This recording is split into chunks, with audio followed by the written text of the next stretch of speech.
By the end of World War I, a total of 3,187 units had been produced.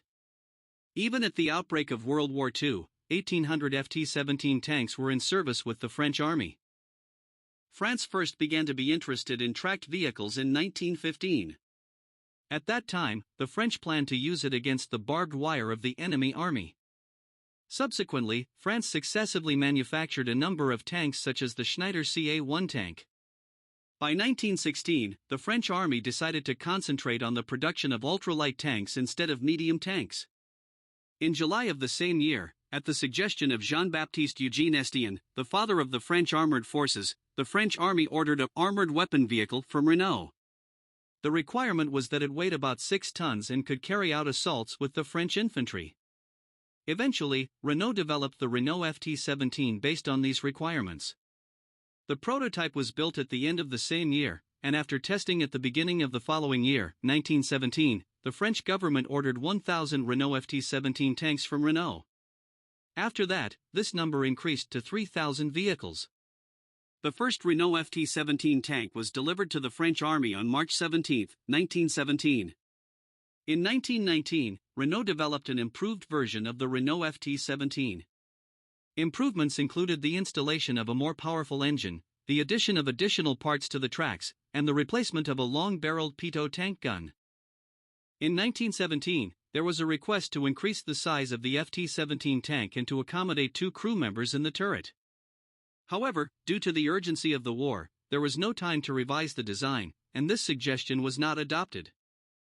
At the same time, the FT-17 is the first to adopt the design of the engine, the fighting compartment and the cockpit to be installed in independent cabins, so that the exhaust gas and noise of the engine are separated by steel plates to improve the combat environment of soldiers. In order to improve the visibility of the combatants and reduce the blind spots of firepower, the turret is designed to rotate 360 degrees. These innovative and practical designs would later become the core concept of all tank designs.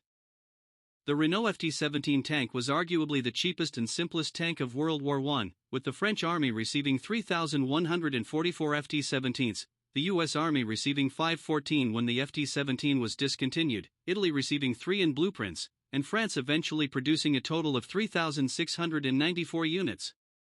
It is also reputed to be one of the finest tanks of World War I. The Renault FT-17 tank was originally put into service during the Battle of the Les Forest on May 31, 1918. On that day, the French army sent 21 Renault FT-17 tanks to occupy part of the German positions with the infantry. However, under the counterattack of the German army, by the evening of the same day, only 3 Renault FT-17 tanks were still able to continue fighting. Initially, the losses of the Renault FT-17 were relatively heavy, but as the crew gained experience, the losses also decreased. In combat, even close-range rifle fire could tear through the surface armor of the FT-17 tank, and the peeling off fragments could injure or even blind the occupants of the vehicle. With a maximum speed of only 7.7 km per hour, it was considered too slow, especially under heavy machine gun fire. At the outbreak of the French campaign in 1940, the French army had 6 tank battalions, each battalion equipped with 63 vehicles, and some independent armored companies equipped with a total of 1,300 Renault FT-17 tanks. Later, part of this batch of FT-17s was captured by the Germans. The following year, 1941, the French army used FT-17 tanks in French Indochina against the invasion of Thailand. The Renault FT-17 was operated by 2 crew members, with the driver sitting at the front of the hull and the commander sitting in the middle of the hull, half of his body sticking into the turret. The driver has 3 viewing windows, and at the same time, the hatch can also be opened for driving. An escape door is installed behind the turret to facilitate the escape of the crew in case of an emergency. In terms of armor, it is 6 mm at its thinnest point and 22 mm at its thickest point. In terms of firepower, Renault mounted a pitot SA-18 tank gun or a Hodgix M1914 heavy machine gun on the FT-17 tank on the rotating turret. The 37mm gun is shoulder-mounted, and the loading method is similar to that of a single-shot rifle. The turret can be rotated by turning a handle inside one of the turrets.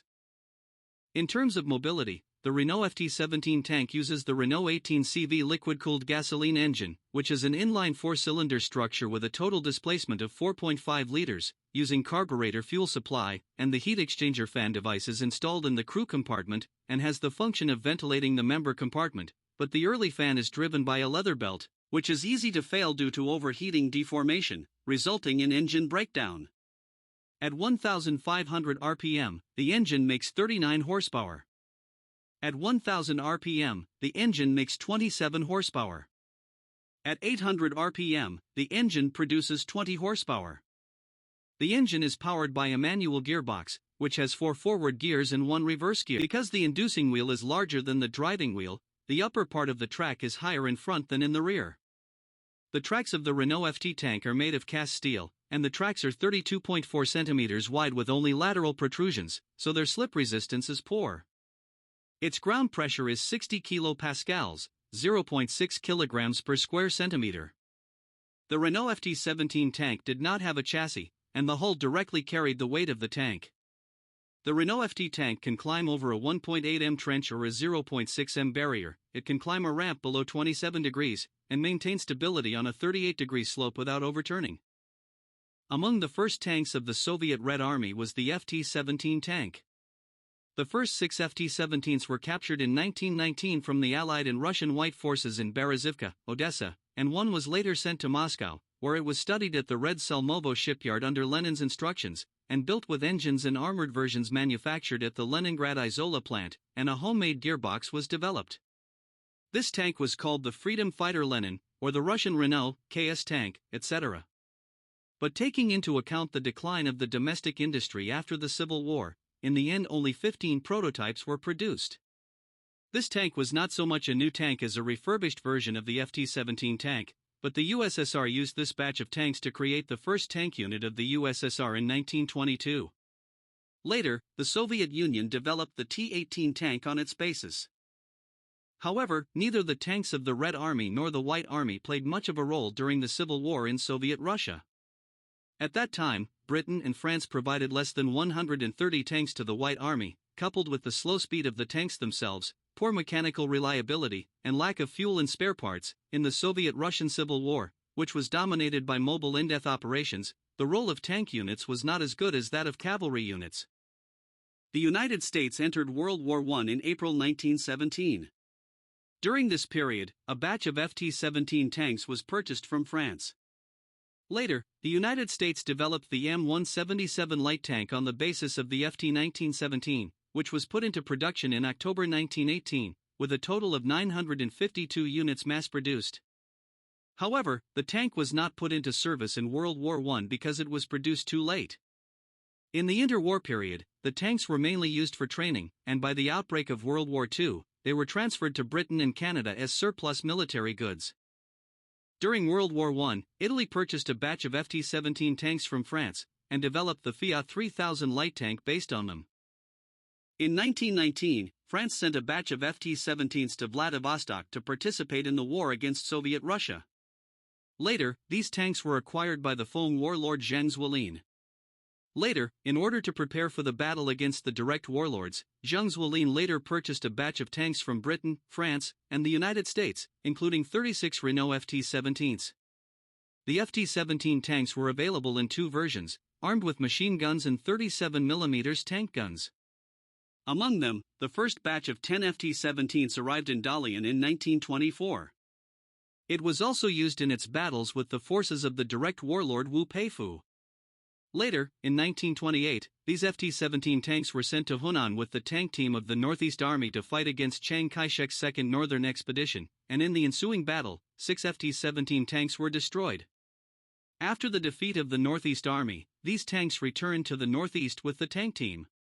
After the Northeast changed banners, these tanks were incorporated into the National Revolutionary Army of the Republic of China along with the Northeast Army. They were also transported to the front line during the Middle Road incident, but before they arrived, the Soviets were victorious. After the September 18 incident, most of them were abandoned in the Northeast, and most of them were captured by the Japanese army and incorporated into the Manchukuo army. 2 FT-17s were brought into the customs and presented to Chiang Kai-shek by Zhang Xueliang.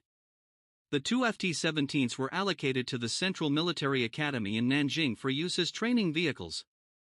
It is also claimed that the Yunnan warlord Long Yun Dian Army also kept a batch of FT-17s, and 4 of them were obtained by the Central Army in 1945 when the Kunming incident was resolved.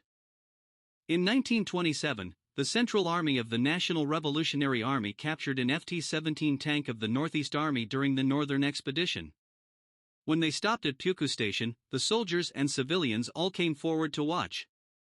The servicemen present called it the Iron Bull. General Hu Xianchuan mentioned that when the 5th Army's Armored Corps entered Burma, it was equipped with a Renault tank, a 37mm gun and a machine gun, which should be described as FT-17. Between April and May 1919, the 1st Polish Tank Regiment was formed in France. The equipment and part of the personnel of the regiment came from the former French 505th Tank Regiment.